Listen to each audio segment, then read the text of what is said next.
Um, it's so pleasant to be here, and I'm so glad that I could be here with everyone. I think I'm the city girl that's here today, representing the city of Dundee. I never ever wear wellies, I can assure you of that. But I'm actually going to ditch my slides today. I'm so grateful for the introduction, and in 2017, January 2017, my life changed drastically. Much like many young people, I love social media, and a teacher at my school had said, "Chelsea, I think you should write a blog, you're always doing really cool stuff," and I was head girl of my high school, maybe you should write a little blog about what you're doing, and I thought, I hate writing, I was terrible at English at school, and I thought it was the worst idea ever. But I decided to make this little blog, and who knows that when you make a blog, your first blog post will go worldwide. So I decided to write this little letter, a little letter that's had great impact, but a little letter of gratitude to my parents who are addicted to drugs. And I guess the reason it probably caught so much attention was that it was a letter of gratitude. I was saying thank you to my mum and dad for being severely addicted to drugs. And people thought that that was the most ludicrous thing in the world, you know. Why are you thanking them? Do you not wish you had a more normal upbringing? Do you not wish you had normal parents, a normal childhood? But I really want to say thank you to them because I believe that difficulties, trials, hardships in your life make you a stronger person. And I guess it's a bit cliche, but what doesn't kill you makes you stronger. And I realised that as a young person, I was at a real advantage sometimes because I'd learnt to have to be a little bit more independent or having to mature a little bit sooner than friends of mine. But what I hope to do when I travel around speaking to people is I always read my letter out because it's online and people look at it all the time, but we'll know a lot about the media and not everything you read is true. So there's a version of the letter that you'll find on the internet that's been in every single newspaper, that's on Facebook and Twitter, but it's not actually accurate. So I'd like to just share the letter, and it gives hopefully a little bit of context to a few things that I'm going to speak about later on, because I've travelled around often and I've thought, oh, maybe people don't want to endure that few minutes where I share the letter, but then people haven't heard it think, what the heck is she talking about? So I hope you can bear with me just as I read the letter out to you. It says, Mum and Dad, thanks for everything, I owe you. It's been a while since I spoke to any of you openly. In fact, I'm not entirely sure I ever have. I've had the best few years of travel, educational achievements, and continued to have many great years in the church. My favourite colour is yellow. In fact, I'm quite obsessed. I also love foreign languages. I hope one day I'll be able to speak fluently in some. I'm not a fan of custard anymore. The texture makes me feel a little sick. Even the chocolate custard, can you believe it? I live independently now, which I'm loving, yet I'm slowly turning into Dad. Dad, remember when I was young and you'd always have a go at me and Mum for having the heating up too high when it wasn't even cold, apparently, and for having the lights on. It's like Blackpool illuminations in here. I now find myself being a little Scrooge on the heating and the lights front. Now I've realised these things come at a cost. Mum, remember you'd take me to dancing each week, and we'd always get a little treat as we walked home. I miss those days. I'm still overly chatty, always got too much to say, and continuously eating crisps. Some things never change. I hope this gives you a little insight into the type of person I am. You probably think you know me, but you don't. Mum, I remember when you came home and told me you were pregnant. My childish 8-year-old self didn't speak to you for months. To be honest, I was quite proud of that, as I was quite the chatterbox. It seemed like my life was ending, and a little brother was definitely never on my Christmas list. I remembered the day he was born, and you let me name him. You had an incredible amount of trust in my ability to choose a name. He was born on his due date, so I had made continuous running jokes about just in time. I vividly remember holding him for the first time, feeling his little heart beat upon my chest. It wasn't so idyllic when he was sick on my favourite Girls Aloud t-shirt, but after a while, I let that one slip. I didn't instantly fall in love with him, but I've grown to love him more than I knew was ever possible to love someone. So the first thing I thank you both for is the sweetest member of our family, Justin Cameron. He's the sweetest, smartest little boy I've ever met, and you both gave me the greatest gift I could have ever wished for. Don't worry about him. No matter the circumstances or in years to come, don't worry too much about him, because he will never be alone. I've got his back, his hand, a listening ear, and will continuously fight his corner. That's what a big sister is for, right? Mum, thank you for that day that you couldn't make it to take Justin to his first day of school. That meant I got to go with him. As you can imagine, he was a little nervous. The morning was so fun. We got him dressed into his lovely new school uniform, had breakfast, then had a nice walk up to the school. He settled so well, made friends, and played so nicely. My heart was breaking as I left him there. I just hoped that he'd be okay, that he'd feel included, and he'd love the beginning of his educational endeavour, and he did. His educational journey hasn't been all plain sailing, but he loves school and is a bright young man. Thank you for that opportunity you gave me. Parents, both of you, thank you for teaching me that taking drugs ruins lives, break families apart, and gives no one a quality of life worth living. I'll be eternally grateful for this lesson you have taught me, which has a message which has stuck by me until this day and always will.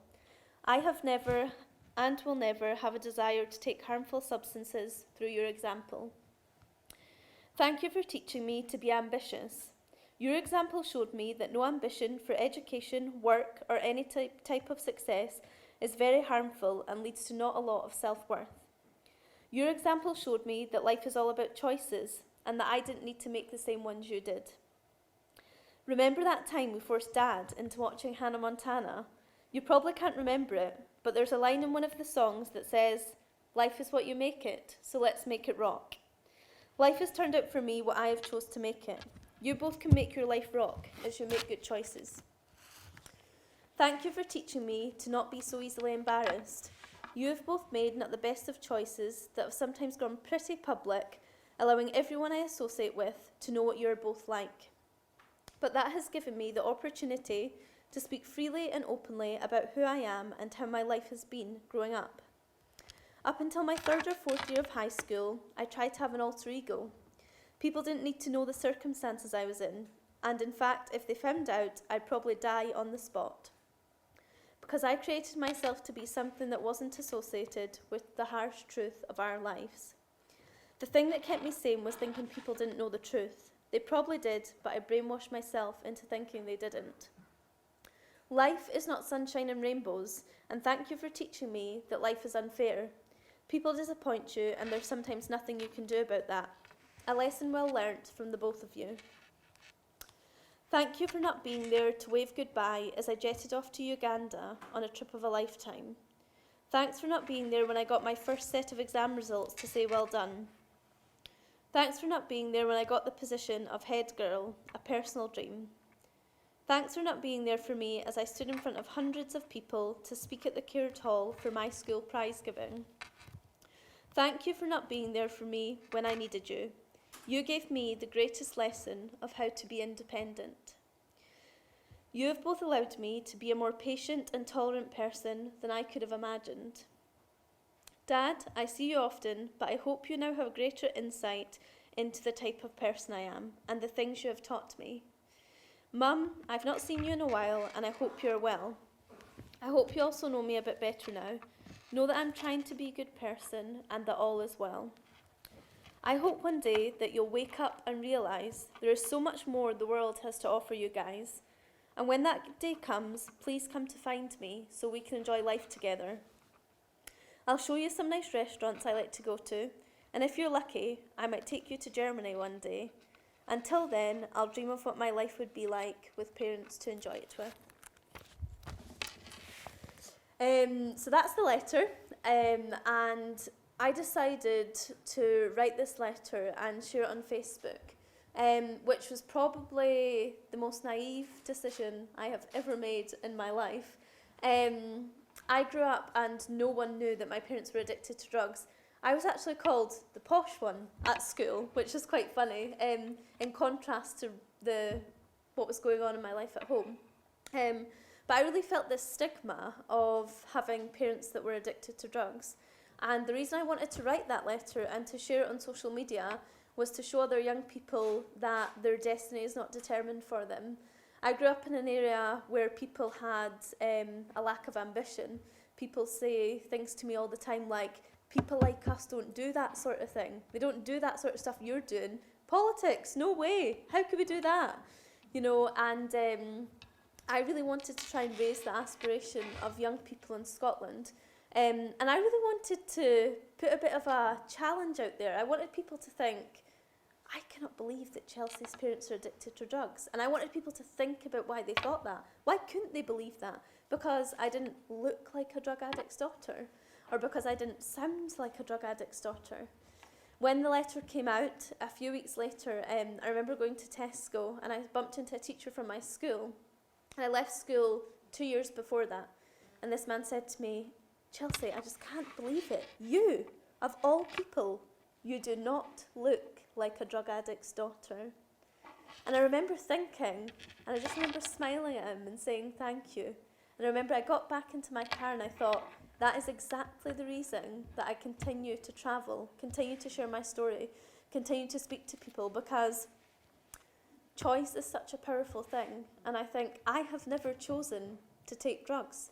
And I couldn't choose which family I was born into, but I can choose my future. I could choose how my life goes, the choices that I make. And I really wanted to encourage young people to have that empowerment of choice. After sharing the letter on social media, a local newspaper in Dundee that's called the Evening Telegraph contacted me and they said, can we put your story in the newspaper? And I thought, Chelsea, what have you done? This is an absolute disaster. And I didn't even really think about it though. I just said to her on the phone, yeah, that's fine, go ahead, put it in the newspaper. And I thought, you know, if you live in Dundee, everyone's been in the Evening Telegraph at least once. You know, they're struggling for stories. They are. They're struggling. So I thought, it's not going to go anywhere. I've been in there 10 times at school. They'd phone you when you're at school. Can we get a wee photo of you at school struggling on the stories today? So I thought, it's not going anywhere. A few hours later, I got a call from some radio stations, and then I got a call from a family friend who's a lawyer, who said, Chelsea, I know this sounds crazy, but I'm really concerned that your story is going to blow up. And I kept saying to him, Scott, you've been in the Evening Telegraph 12 times, can you calm down? And he said, this is going somewhere. And I was like, right, whatever. So he said, if you get any calls, please contact me. Or just tell them to contact me. So I was like, right, okay. A few hours later, I went for a short nap. I woke up and had 120 missed calls from all these random people. So I passed Scott's number on, who's the family friend who's the lawyer. And about 20 minutes later, he said, Chelsea, I'm outside your flat. Do you want to get a train to London in 10 minutes? And I was like, to do what? And I'd never, ever been on a train in my life. So do you want to get this overnight train to London and go on tomorrow morning? I thought, to talk about what? I'm some random wee girl from Dundee. And it was absolutely mad. So I was going down to London. The show that was actually arranged was the Victoria Derbyshire show, the early morning show. So I was going to London to go on this show. And I arrived, and much to all media, they give you a false sense of security. When you arrive, it'll be fine, we'll give you plenty of time, we'll tell you what's going to happen, you can have a shower, you can do all this stuff.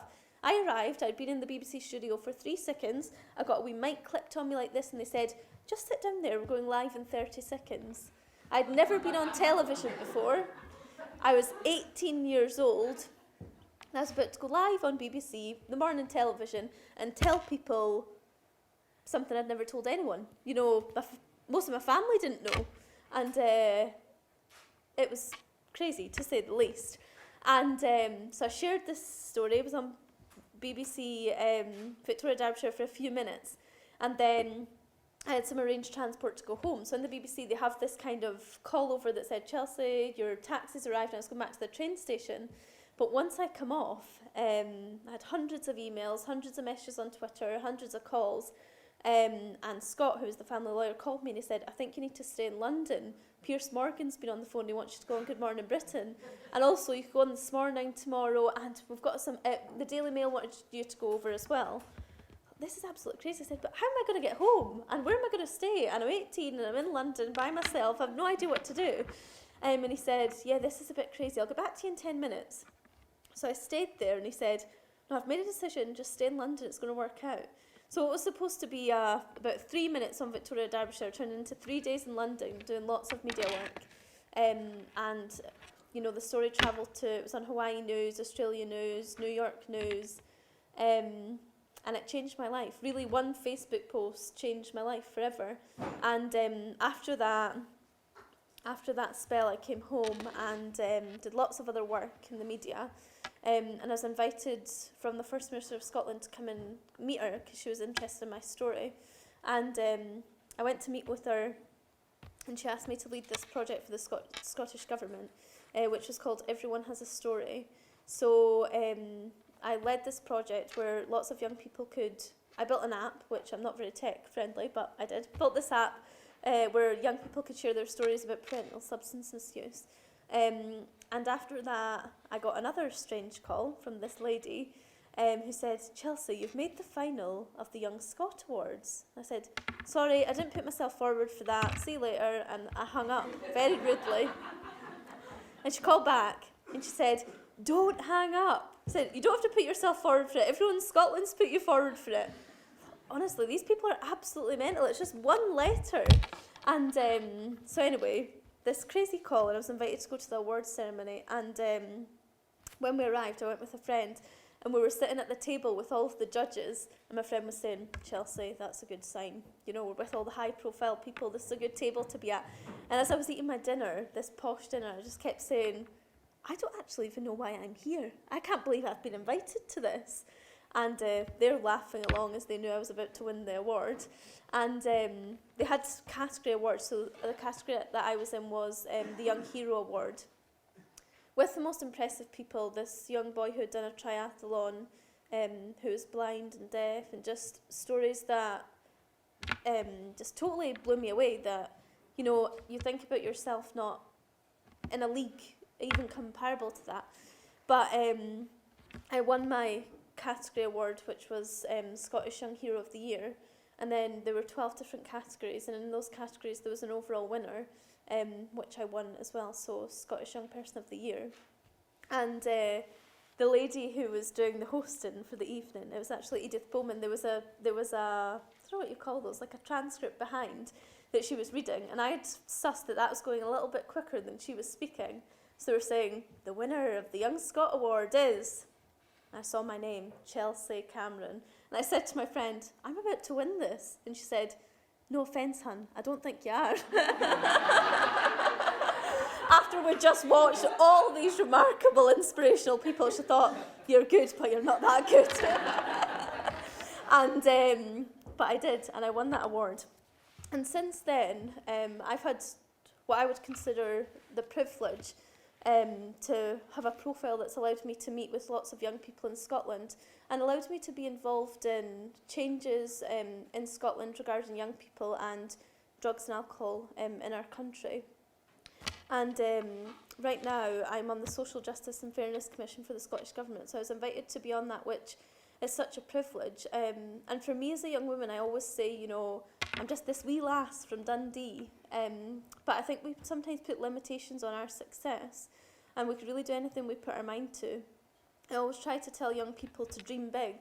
I would never ever have thought that I'd be in the position I am today, where lots of young people contact me, or I'm invited constantly from government to come in, sit on policies that they're deciding on, or Chelsea, as a young person, what do you think about this or that? Just through sharing a story. But the most important thing is to be active, and I think to stand up for what you believe in. I always say, if not you, who? Someone has to do the job, someone has to speak up. And I probably have quite a feisty side in me, and I think that's what's come out. I always thought, no one's going to decide what my future has in store. I'm going to decide that for myself. And at school, I just want to share a brief story before I close. At school, I always wanted to be head girl. I always saw this girl in 6th year that was swanning about with all these badges on her blazer, and she just looked like the bee's knees, and I thought, I'd love that to be me. She was always beautiful, and I thought, I'd love to be head girl. That looks like a blast. And for years I had prepared. I thought, if I go to every extracurricular activity, they can't say I'm not committed. At every single parents' evening, I was there pouring the tea and coffee. head teacher, would you like a cup of coffee? Everything. I was really dedicated, and I strategically planned this for years.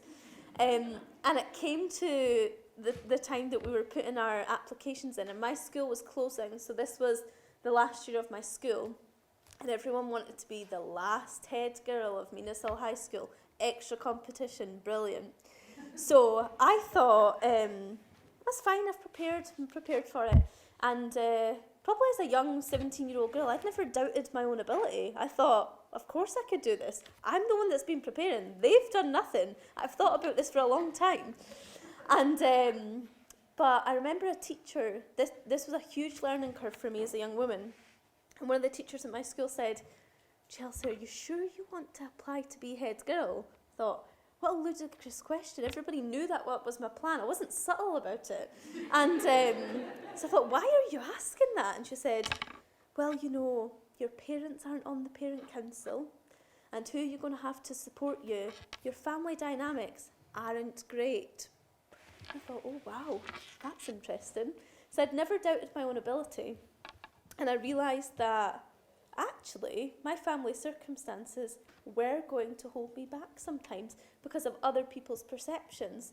And it really knocked my confidence, and I thought, maybe I can't do this. Maybe I shouldn't. I'm the wee lass from Dundee that's got parents that are addicted to drugs. And had another amazing teacher said, tell her to shut up and go for it anyway. And that's exactly what I did. And I was appointed head girl of my high school, and actually was the first head girl ever in 40 years of the school that her parents hadn't been on the parent council. And that was a huge achievement for me. And people always say, Chelsea, what is your greatest success to this day? And they always think, oh, it must be being Scottish Young Person of the Year, or that time you went on TV, or that time you got to meet Prince Harry, and all these glamorous things. And I always say to people, actually, the greatest achievement of my life was becoming head girl of my wee school, because it's the moment that I realised, I learned so much about myself, the moment I realised that people sometimes are harsh. They'll knock you down, they won't let you succeed. And sometimes circumstances that you're not in control of, people want to hold you back. And it's the moment I realised, actually, I could do anything if I put my mind to it. I could get anything I wanted in life if I worked hard, and I was able to be resilient enough to overlook people's opinions. And I think that being head girl of my school is something that will stick with me forever. It was such a dream that I had. It's something that I was focused on. And a moment that I realised that it's okay to be a little bit different. It's okay to be the first one that's got the parents that are addicted to drugs. And I've learnt so much from these experiences. There's so much stigma around addiction, or coming from maybe a family that's from a disadvantaged background or area, and the limitations on success for these people really is really what gets the fire in my belly, that makes me want to work hard and to speak to people, to say, well, actually, why are you allowing other people to make that choice for you?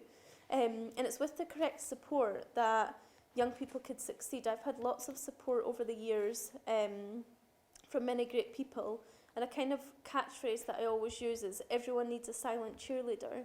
It's all the silent cheerleaders in my life that have helped me. I had many fantastic teachers that went above and beyond the call of duty.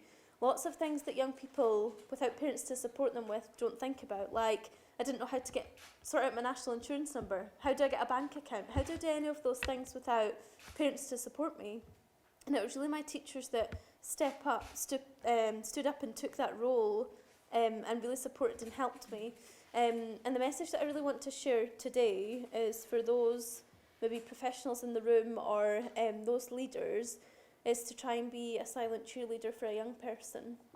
You will never realise the impact of your words or your actions and kind gestures, the impact that has on people. But also, it's important as a young person, if you feel like you need support, is to look for that silent cheerleader. You need to look for people in your life that are an example, or that you want to try and help and support you. I think we have a personal responsibility to try and be a positive role model to people. You know, people that I've grown up with look at my life now, and I really am privileged to work with fantastic leaders in the country, and look at me and think, people like us don't do that sort of thing, or I've forgotten where I've come from. And it's that sort of attitude that I really want to eradicate. I want to encourage young people to be successful. Everyone has challenges in their life, no matter what they are, difficulties, and it's about overcoming that and trying to see those as a positive. Having parents that are addicted to drugs, growing up seeing criminality and severe drug addiction, people would say is a negative thing. But I was able to change that into a positive and thank my parents for that experience, because it's something that I think has shaped me into the person I am today. I'm driven, I'm ambitious, I'm confident, and I'm independent because of the things that I've had to experience. It's such a privilege to be here, and I hope that you've been able to take something from my message today. So thank you.